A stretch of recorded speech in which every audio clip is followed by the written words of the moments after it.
मुश्किल होता है। बरेली में मेरे सीनियर डॉक्टर साहब भी बैठे हुए हैं, जिन्होंने अलनिया की यूनिवर्सिटी से डिग्री ली है, जिसे आप लोग शॉर्ट में ANU के नाम से जानते हैं। कार्यक्रम के संचालक महोदय डॉक्टर सचिन अग्रवाल साहब, संस्थापक अध्यक्ष डॉक्टर पवन अग्रवाल साहब, कार्यक्रम के कार्यकारी अध्यक्ष डॉक्टर राजेश कुमार,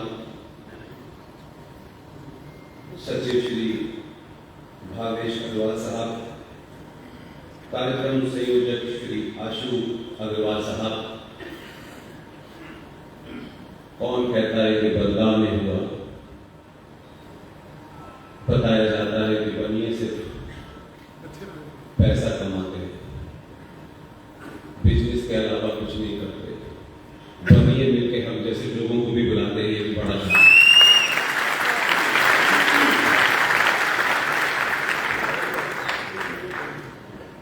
मुझे बताया गया कि आयोजकों में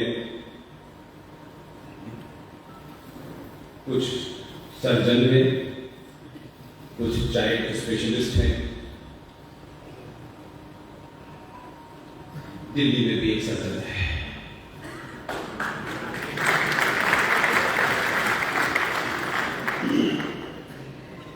कुछ बातें शुरू में मैं कह दूं, फिर बीच में मैं दूसरे उसमें चला जाऊंगा। हमने भावुकता में, इमोशंस में शब्दों का अर्थ, उनका अनर्थ जितना हमने किया है, दुनिया में किसी ने नहीं किया। हम दुनिया के एकमात्र लोग हैं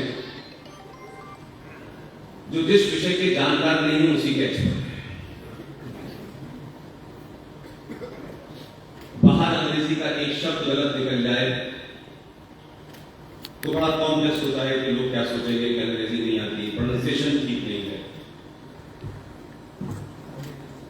लेकिन हिंदी कोई गलत बोले, धड़ल्ले से बोले, चिल्ला चिल्ला के बोले, न उसमें कोई कॉम्प्लेक्स होता है, न मन में कोई ग्लानि होती है।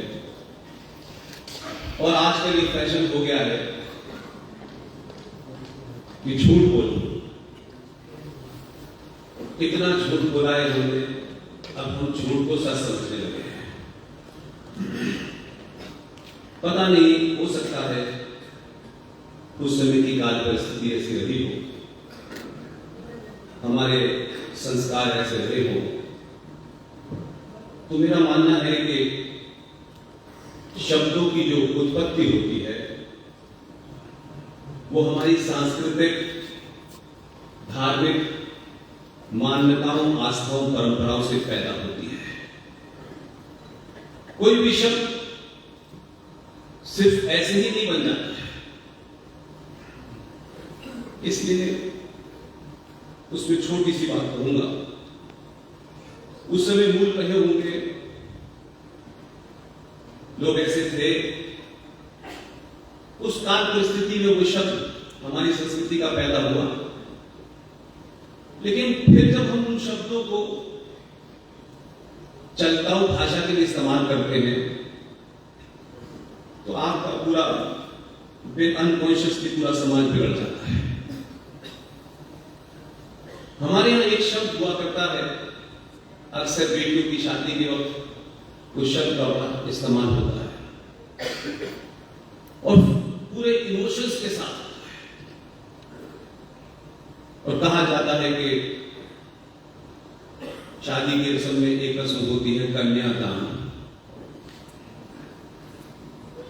अब ये उस वक्त के मूल रहे होंगे समाज में कि दान जैसे शब्द को कन्या से भी जोड़ दिया। दान के बारे में कहा गया है कि दान देने के बाद उस दान का हिसाब नहीं दिया जाता। इसलिए जो कुछ आज हो रहा है उसके लिए हम खुद जिम्मेदार हैं। फिर इस शब्द का एक और प्रयोग हुआ, अद्भुत है। पता नहीं किसने इस शब्द का इस्तेमाल हमारे इस एक्ट के लिए कहा। उस शब्द को कहा गया मतदान। सनातनियों दान की हुई चीज का हिसाब नहीं लेते हैं, इसलिए मतदान करने के बाद किसी नेता से अपनी ताकत पूछने का अधिकारी हो बैठते हैं। इसलिए मतदान कोई शब्द ही नहीं है, मताधिकार शब्द है। अपने अधिकार को कुछ दिन के लिए दिया है, उसका हिसाब लीजिए।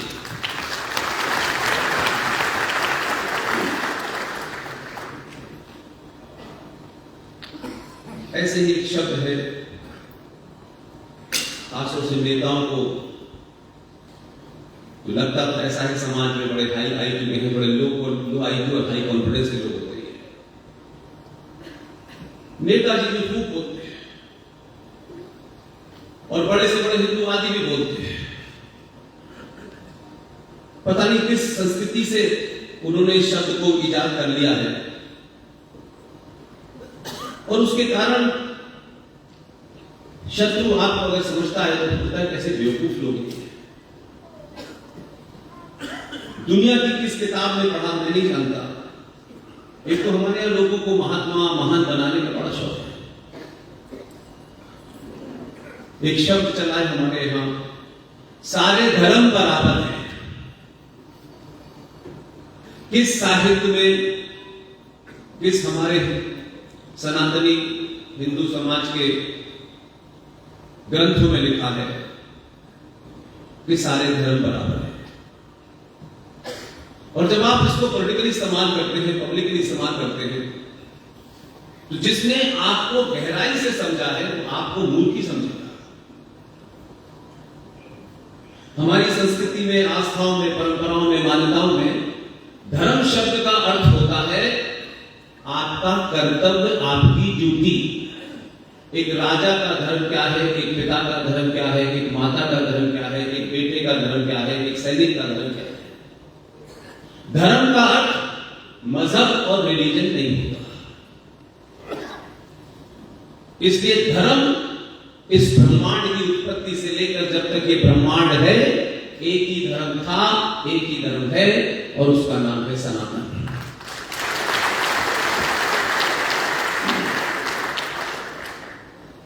अब आप कह सकते हैं कि सनातन के बारे में आजकल ज्यादा चर्चा हो रही है, तो सनातन धर्म कैसे? क्या किसी पुजारी ने, क्या किसी शंकराचार्य ने बताया कि सनातन धर्म है? हमें क्या करना चाहिए इस धर्म में? ये जो मंदिरों की सभ्यता है, ये महाभारत है, ये रामायण है, ये बहुत बाद की संस्कृति है। हम जिन 5 तत्वों के बल पे जिंदा हैं, जो आपके शरीर में वो 5 तत्व हैं, उन 5 तत्वों में जब भी वो डिसऑर्डर में आते हैं तो या तो आपकी तबीयत खराब होती है या फिर आपकी मृत्यु हो जाती है। कॉन्शियसली अनकॉन्शियसली आपके दिमाग में ये शब्द गूंजता है, लेकिन 2025 के भारत में इसको जब तक साइंटिफिकली नहीं बताएंगे, आप बच्चा आपकी बात नहीं समझेगा। ये हमारी पीढ़ी में होता था कि बड़े ने कह दिया कि मान लो बस, तर्क करना जो थी बुरी बात समझी जाती थी। अपने से बड़ों से तर्क नहीं करना है। लेकिन 2025 के इस संचार क्रांति के दौर में पैदा हुए बच्चे से ध्यान से बात कीजिए, आपसे ज्यादा वो आगे गए, आपसे ज्यादा उसके पास इंफॉर्मेशन है।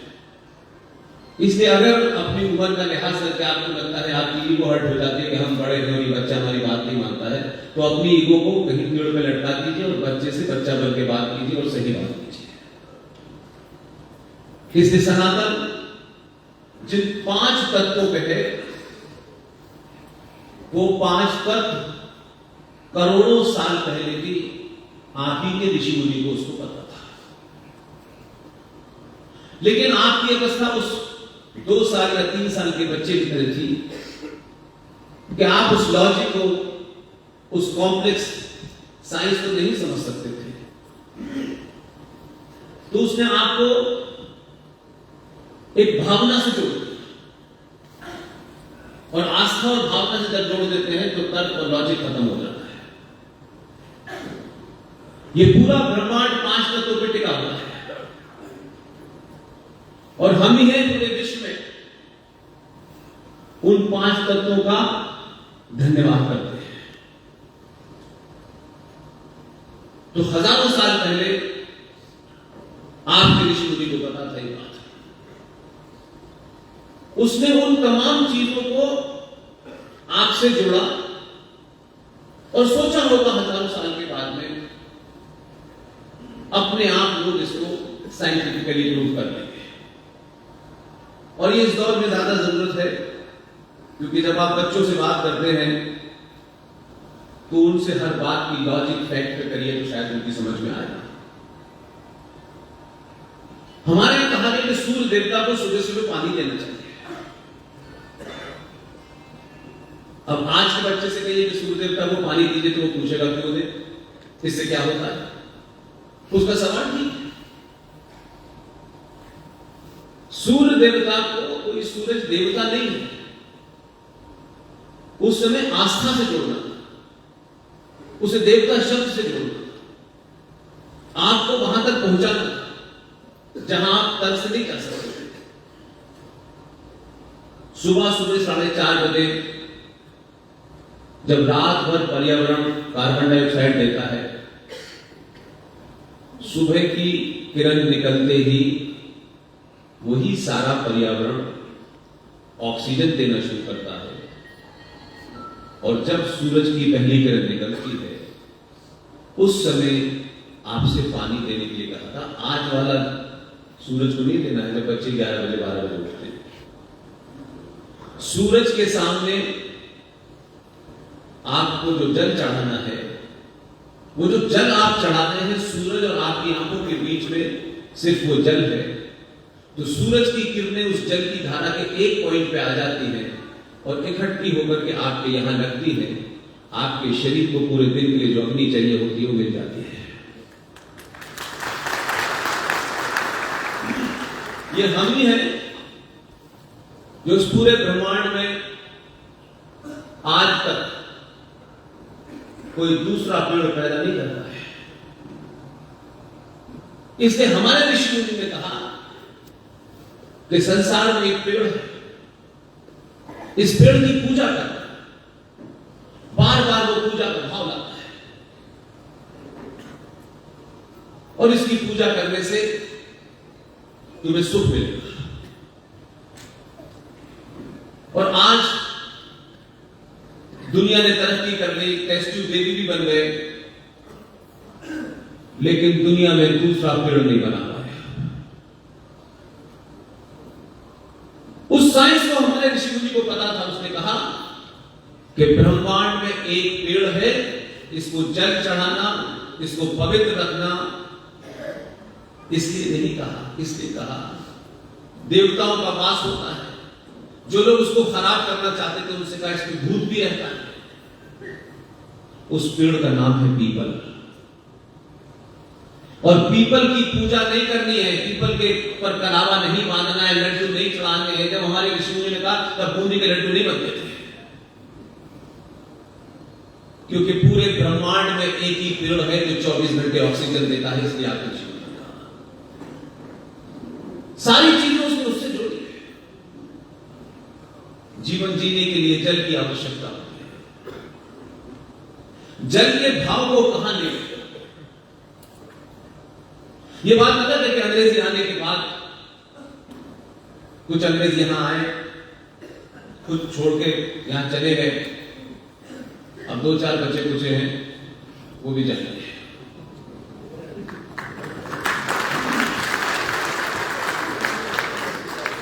अब वो अंग्रेजों की हमको बिना जाने उनकी फिलॉसफी के हम अंधाधुंध किसी को भी फॉलो करते हैं।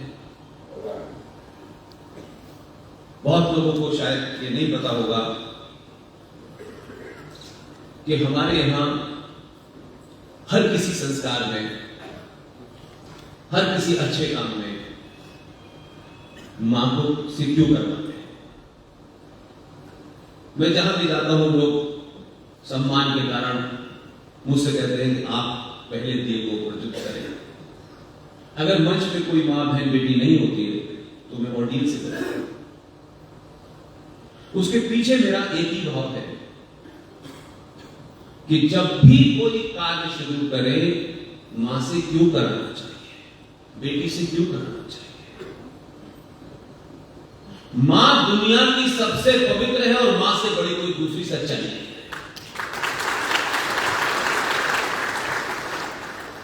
और मैं कोई बात आपको भावुकता में नहीं कह रहा। ये जो हमारे यहां अकड़ आ गई है, पुरुष बलवान होता है, महिला कमजोर होती है। अंग्रेजी में कहेंगे woman is a weaker sex. यह आपने गलत परिभाषा पढ़ी है, ऐसा नहीं है। ये जो पिताजी हैं जिनको 2025 में बड़ा गम हो गया है कि वही वंश चलेगा उससे, और पुरुष से वंश चलता है, ये पता नहीं किस किताब में आपने पढ़ा। दुनिया में सिर्फ मां को ही पता है कि मेरा पिता कौन है।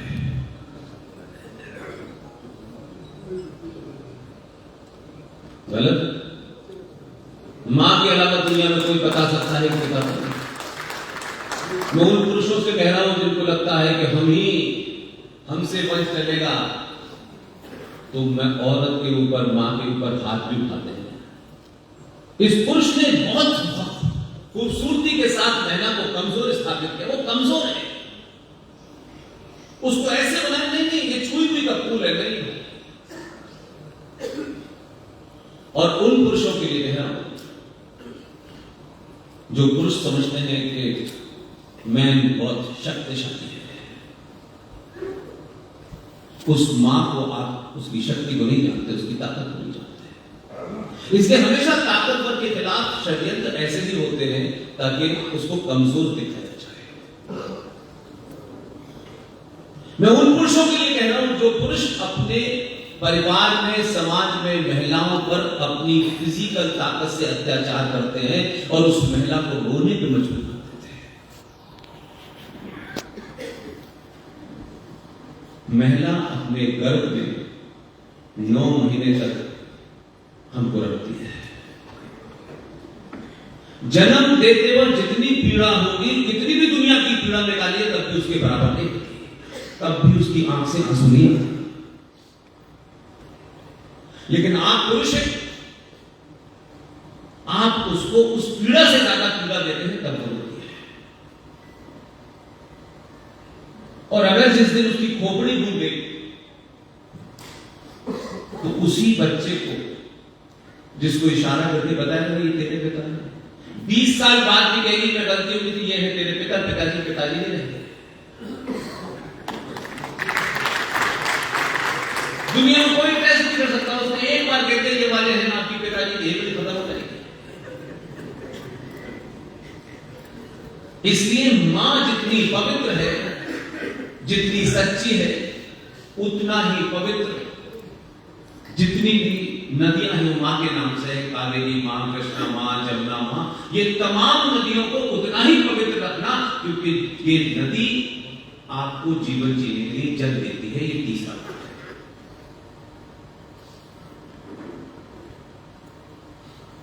एक चौथा भाव है पृथ्वी। बहुत सारे बुजुर्ग होंगे, दिल्ली में तो एक अलग संस्कृति है। आज भी लोग सुबह जब चारपाई से उठते हैं तो पैर जमीन पे रखने से पहले एक बार उसको माथे से लगाते हैं। ये उसके प्रति कृतज्ञता है, धन्यवाद है कि जीवन जीने के लिए जितनी भी चीजें दी वो तूने दी, इसलिए तेरा बहुत बहुत। इन 5 चीजों के प्रति आप लगातार कॉन्शियस रहे, इनको कोई खराब ना करे, कोई पागल गंगा में जहर न डाले, उसके लिए आप उस भाव को जोड़ते हैं। ये जरूरी नहीं है कि जब तक आप वहां के मालिक नहीं पूछेंगे नहीं कि गंगा में जहर कौन मिला रहा है, तो आपके नहीं, मेरा काम पूरी सरकार का काम है, ये समाज का काम है। उन पांचों चीजों के प्रति आपको कॉन्शियस रहना है, कंसर्न रहना है, क्योंकि हम उनमें से हैं। जैसे ये पांचों तत्व हैं वैसे ही हम हैं। पेड़ बड़ा होता है, उसमें चीजें खराब होने लगती हैं और एक दिन समाप्त हो जाता है। हम जो कहते हैं कि हम उस सृष्टि के अलावा किसी को नहीं मानते, हम बिल्कुल वैसा ही अपना व्यवहार करते हैं। इस सृष्टि के प्रति हम लगातार जब भी मौका मिलता है अपना धन्यवाद देते हैं, और हम ये भी मानते हैं कि हमारे चाहने से नहीं हम ऐसे हुए। अब ऊपर कहीं कोई डिवाइड हो बनाओ कि ये बरेलवी है, ये देवबंदी है, वो मुझे नहीं पता, जमीन पर तो हो सकता है। इसलिए हम उस आदर्श शक्ति जिसको आप परमात्मा कहते हैं, अलग अलग रूपों में, अलग अलग शब्दों में आप कह सकते हैं, इसलिए हम उन लोगों में से हैं। विश्वास है तो पूरा है, अधूरा नहीं है। उस शक्ति ने हमको पैदा किया, नाक, आंख, कान, क्या क्या होना है सब उसके पीछे। हमने कभी भी उस शक्ति को चैलेंज नहीं किया, तुमने ऐसा क्यों किया, ऐसा क्यों नहीं किया। इसलिए उसने जैसा हमको धरती पे भेजा हम वैसे ही वापस चलते हैं। लेकिन लोग हैं यहां तो बड़े बड़े ज्ञानी हैं, बरेली में मैंने सुना है,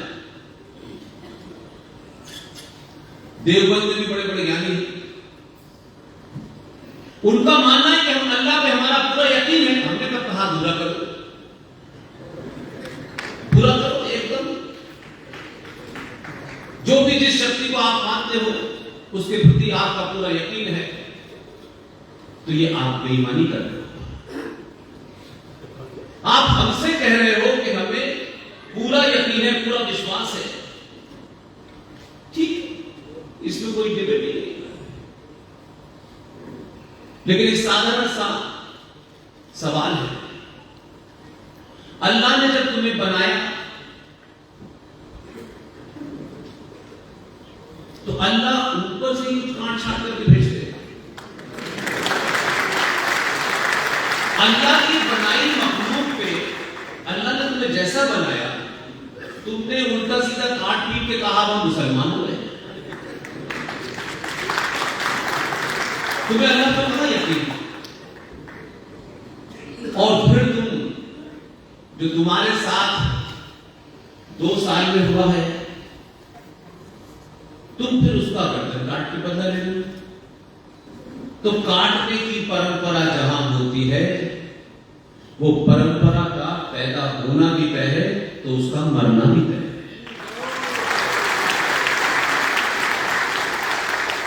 इसलिए इस ब्रह्मांड की उत्पत्ति की इतना डेट हमको पता है, और ये साइंस कहती है कि जो भी पैदा हुआ है उसका मरना निश्चित है।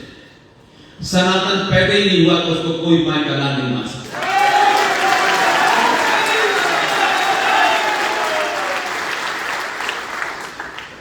इसलिए मैंने कहा कि जो ये शब्द हैं, इन शब्द बड़े प्योर होते हैं। हमारी संस्कृति में कोई भी ऐसा शब्द नहीं है जिसके पीछे एक फिलॉसफी ना हो, कोई संस्कृति ना हो, कोई आस्था ना हो, और एक उनकी संस्कृति है। शब्द उनके यहां भी है। इसलिए मैंने शुरू में कहा कि जो लोग ये कहते हैं कि सारे धर्म बराबर हैं, वो सबसे बड़ी मक्का है। ये हो ही नहीं सकता। धर्म की तुलना मजहब और रिलीजन से नहीं हो सकती। इसलिए मैं मानता हूं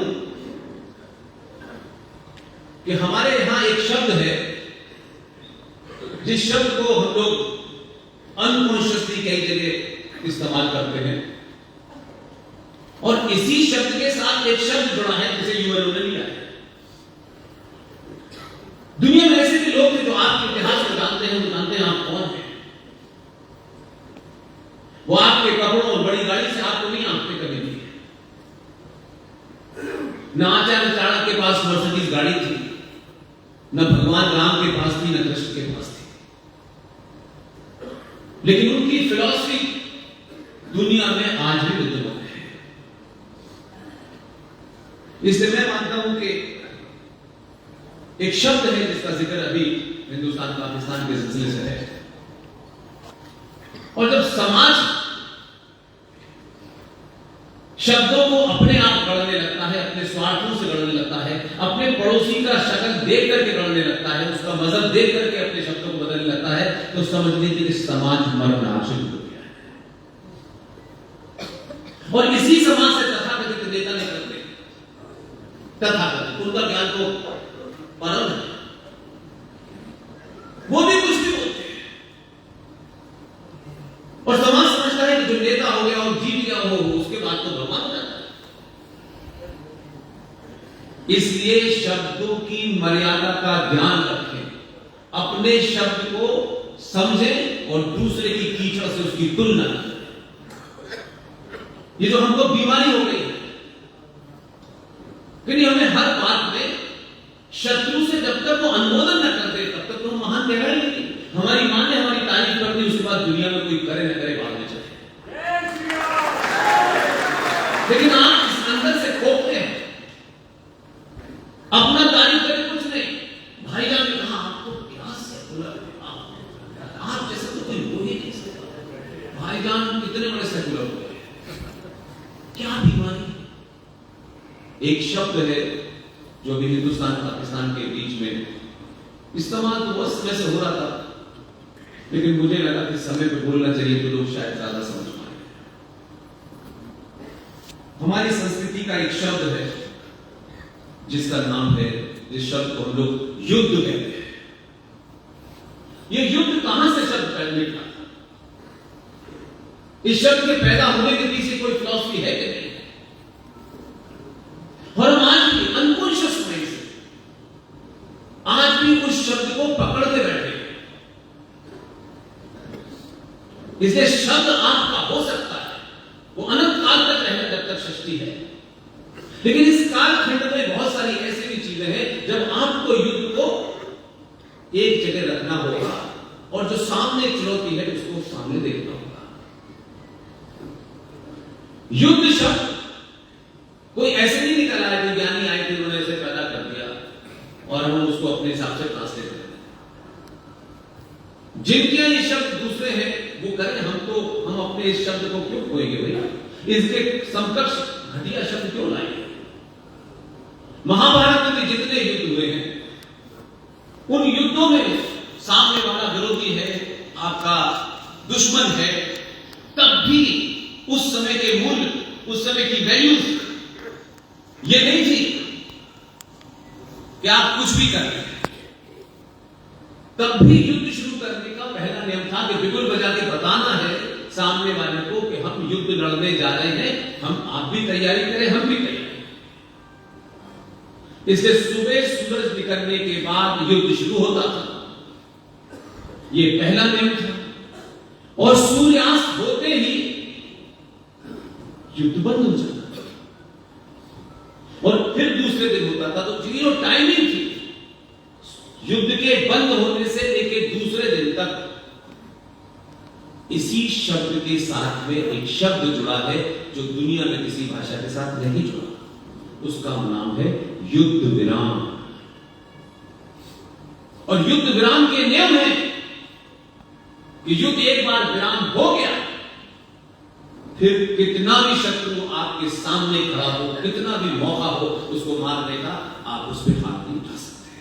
हम उस परंपरा के लोग थे। हम इन 70 सालों में इसी से निकल करके एक हमारे यहां डॉक्ट्रिन बनी, जिस डॉक्ट्रिन पे भारत खड़ा हुआ था।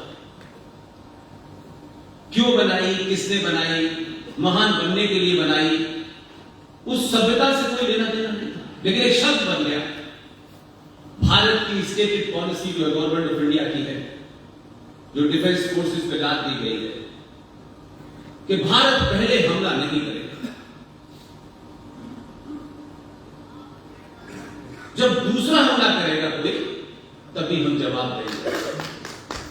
लेकिन किस मूर्ख ने बताया कि जब आप पहले हमला नहीं करेंगे और सामने वाला हमला करेगा तो बचेंगे तो तब करेंगे ना, कहां से?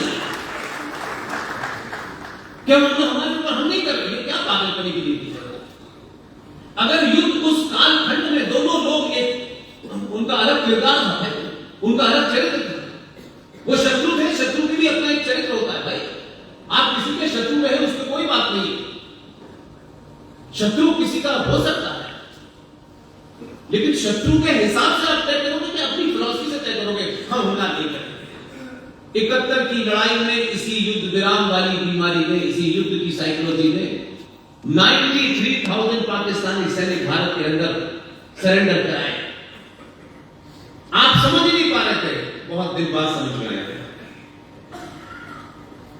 और इसी से यूएनओ लिया वर्क सीज फायर, यहीं से क्या है जो मूल शब्द वो हमारा है। और उसमें उन्होंने फिर बनाया कि भाई जो लोग सरेंडर कर देंगे युद्ध में उनके साथ अमानवीय कोई कृत्य नहीं होगा, उनके सारे ह्यूमन राइट्स को बरकरार रखा जाएगा कि ये जो फौजी है ये अपने देश के लिए लड़ते अगर आपकी सीमा में आ गया है तो इसके साथ एक सैनिक सा व्यवहार होगा। हमने उसको अक्षरशः पालन किया और 93,000 Pakistani Islamic Republic of Pakistan के फौजियों को 3 महीने तक हमने खाना खिलाया, उनका नाखून नहीं काटा, कोई अपशब्द नहीं था उनको। और ये वो दौर है जब अमेरिका से गेम हुआ, तब भी हम उसी परंपरा पे अटके हुए थे। लेकिन जिन लोगों से आप लड़ रहे थे उनका एक शब्द है, उस शब्द को जंग कहते हैं। जंग शब्द की उत्पत्ति कहां से हुई? जंग बदल से हुई। जो इस्लाम की कई युद्ध हैं उसमें से एक बड़ा युद्ध है जंग बदल। और फिर धीरे धीरे धीरे धीरे धीरे धीरे, क्योंकि आपको अपने किसी भी चीज पे गर्व नहीं होता, हीन भावना के आप शिकार हो जाते हैं, इन्फिनिटी कॉम्प्लेक्स के शिकार हो जाते हैं, तो आपको एक नई प्रॉब्लम हो गई है। अगर उर्दू न आए तो आप क्लासिक आदमी हो ही नहीं सकते।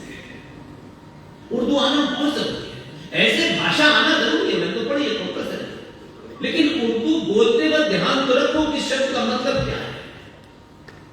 इसलिए जंग की परिभाषा क्या है? इश्क और जंग में सब जायज है। इसलिए पहलगांव में 26 सनातनियों की आइडेंटिटी देख करके भी मारना जायज है, और भारत का एक सैनिक लड़ते लड़ते पाकिस्तान की सीमा में चला जाए, उस सौरभ कालिया की दोनों आंखें, दोनों किडनी निकालना भी जायज है। और अपनी आइडेंटिटी छुपा करके निकिता से मोहब्बत करना और फिर निकिता को काट करके फ्रिज में रख देना भी जायज है। हमारे यही परंपरा नहीं है।